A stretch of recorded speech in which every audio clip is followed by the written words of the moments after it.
Hi, I'm Joni Patry, and welcome to my YouTube channel. Well, today I want to talk about India because, first of all, I do the astrology that originated in India, which is called Vedic Astrology, and it uses the sidereal system. But many of my friends from India have been asking, please do the chart for India. So I am today going to be talking about the future 2020, what's going to be happening in India. So the first thing that I like to look at is the Vedic new moon Pisces chart. And what that is when there is a new moon in Pisces, whenever the sun and the moon are exactly conjunct, and using the longitude and latitude for that country, which I'm using Mumbai, that will give the effects of what the entire year will be like till the next new moon in Pisces, which will be in 2021. So when I pull up the new moon chart, I find that the ascendant is in Cancer. And with that throws the Mars-Saturn conjunction with Pluto in the 7th house. Now, when you're looking at mundane astrology, which means world astrology, instead of looking at an individual's chart, the 7th house is the house of opponents. And this is a very, very intense conjunction. And what it actually means is that India has to be very, very careful against their enemies or opponents, because there's something about possible attacks or something about invasions, something that is going to come from other countries, causing great problems for India. But then when I look to where the 6th house is, the Jupiter-Ketu conjunction are there, which the 6th house is about health and healing. This coronavirus is going to have major effects on India. But maybe it's also something to do with the foods, with the water, and those type of things that could be contaminated as well. And the 8th house is where the Mercury-Neptune conjunction reside. And Mercury and Neptune, Mercury being communications and Neptune being confusion. Yes, I do use the outer planets with the Vedic chart. They actually deal with the collective unconscious, so they're more predictive in world events than they are in individual charts. So that's why I use them. But looking at both Mercury and Neptune being together here in the 8th house, the truth is not being revealed to the people of the country. The media, all of the information is being withheld. And the sun and the moon are together in the 9th house, which does give them quite a good protection. So that's good with this yearly chart. But when you look at Rahu in the 12th and Ketu in the 6th, the 12th house deals with foreign lands and countries. And what I keep getting is that Rahu, it's even aspecting Saturn. I use the trines with Rahu and Ketu in transit. And Rahu is actually aspecting Saturn. So there is more indication that they must be very, very careful with foreign places, people, and invasions. Another thing is Venus is well placed in the 10th house. So I think with where Venus and where the sun and the moon are, I think it's protected. But now I want to put up 2 more charts. And the first one I want to put up is a chart of India. And with this chart, it has so many planets in Cancer. And this is in Cancer in the 3rd house. And with that, this is their natal chart. You're going to find that with Mars, transiting Mars in Capricorn throughout April, as a matter of fact, it's going to be in Capricorn till April 22nd. This is intense times for India. There is so much coming at problems dealing with what the third house is. Their communications, once again, they're not being fed the truth. They're being fed propaganda. That's what I'm seeing with Mars. But I think that the world of India is waking up, and they're not going to take it anymore. Because looking at where Mars, Saturn, and Jupiter for about 3 months of this year, between April, May, and June, Jupiter will be in Capricorn. So this is all in the 9th house. Now, probably things that are being expanded very well are education, schools, education, all of these things, learning, and spirituality. This is all 9th house matters, and that's where I see a lot of setbacks and delays initially. Why? Because Mars and Saturn together cause setbacks and delays. Even though Mars is exalted in Capricorn, but being in the 9th house, it's all about the laws, things that they've been trying to push and change. Laws are being held back. There's been delays with this. And this is very detrimental to the country of India, especially with this crisis of the economy everything being closed. There's major issues and problems. Things need to change really fast here. But when I look at where Mars is in this chart, this is the most important thing, because Mars is at 7 degrees of Gemini. That is where Rahu is as I speak right now in April. And June 21st, there is a solar eclipse in Gemini at 6 degrees, within a degree of this Mars. And this Mars rules the 12th house, which is the house that deals with secret agendas and enemies, once again. And the 7th house of opponents. There is a lot that people are coming to attack India about. And I think a lot of it will be verbal. I think a lot of it will be physical. I think it's going to be serious things that are happening that are causing so many problems. So watch how the summer months go. But most importantly, realize when you're looking at this chart, the ascendant is in Taurus. And guess where Rahu is headed? Rahu is headed towards the sign Taurus in September. And Rahu and Ketu, Rahu will be in Taurus, Ketu will be in Scorpio. This will be between September of 2020 till around March of 2022.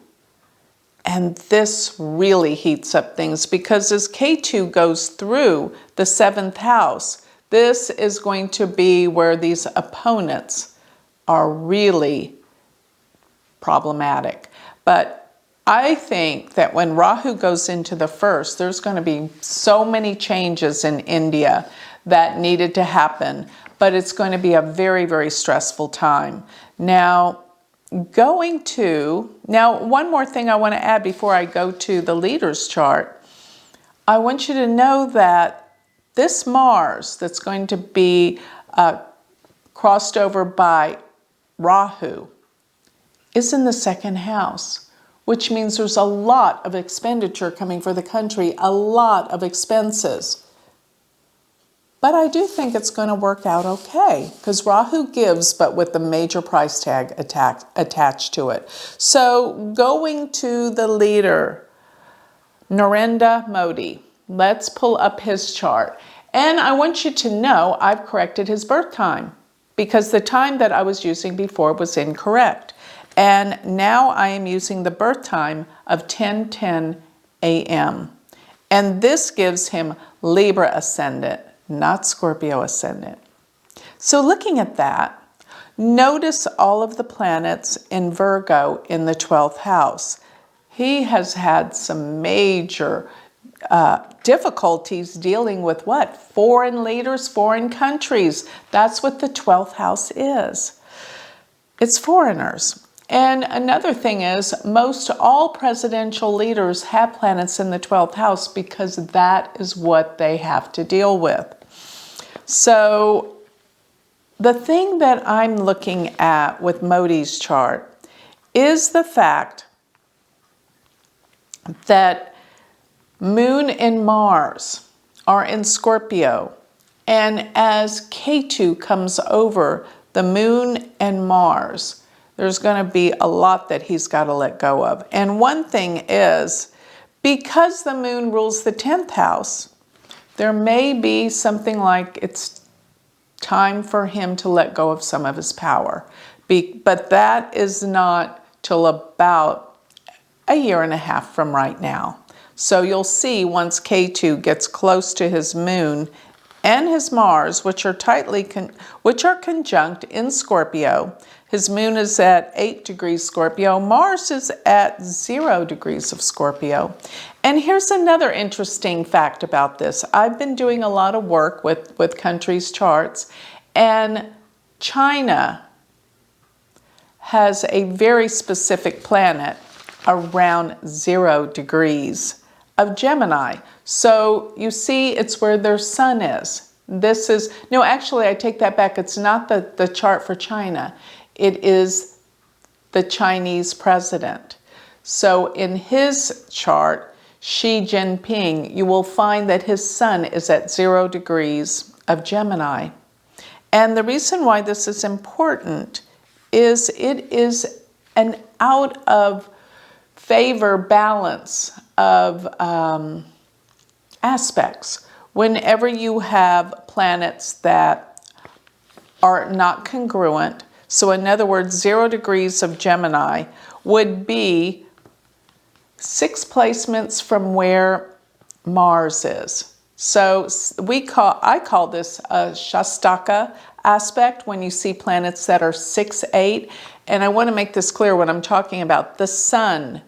I know that the sun and Mars are very tight in Xi Jinping's chart, and the sun is at 0 degrees of Gemini, and Mars is there as well for him.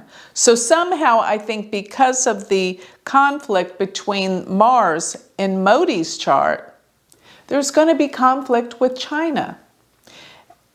And for the United States has their natal Mars at 0 degrees of Gemini. So I think all of these countries have got a lot of work to do to what? Work out all these problems with, number one, the economy, and number two, curing this disease, which I believe this coronavirus is going to pass over. We're going to get over this eventually, and I think September will be a turning point for us all. But we still have the economy to deal with. And looking at all of these variables with Modi's chart, with Xi Jinping, the United States, and even President Trump, there are going to be a lot that they're going to have to work out together. And here's the issue. I don't see them agreeing on things, but it has to be done. And there's going to be some major shifts in the world this year. And the way that I see it affecting India is, if you look at Modi's chart, we're talking about the Mars Moon in what? The 2nd house. So this represents that India is going to need help with their economy big time this year by looking at his chart. Ketu is going to be in the 2nd house, and Ketu is losses. So there's got to be some big changes, and the world has got to come together and work together. This is the only way that we're going to heal this catastrophe that's happened this year of 2020. And I know for a fact that it is all going to be healed. One more point I might make about Modi's chart. Realize that transiting Mars is going to be going back and forth between the signs of Aries and Pisces. And as it does, it's going to be affecting the planets in Modi's chart. And one of the degrees that I think is substantial is that his Neptune is at 23 degrees of Virgo. That is actually where Mars is going to station before it goes direct on November 14th. And this is crucial. There is a lot of things that are going to be affecting, and it's in his 12th house. And here's what Neptune means for those of you that do not understand the outer planets. It is deception, deceit, denial, and you cannot see the truth. And that is essentially by Neptune being in the 12th and Mars being in the 6th. This is essentially what is going to happen. The truth will not be revealed to you guys. So be aware, understand that there is something dealing with corruption. It could possibly come from other countries that are corrupting India, but it's a problem. So this is going to be a very interesting year. That's how I'll put it nicely to wrap this thing up. So take this for what it's worth and protect yourself, get healthy, and protect yourself financially, because it's going to be a tough year financially for India. The world needs to come together and help India. That's what I'll say. So with that, I'd like to close. If you would like more information on me, you can always go to my website, which is galacticcenter.org, or if you would like to learn Vedic astrology, go to my university website, which is University of Vedic Astrology.com. Thank you.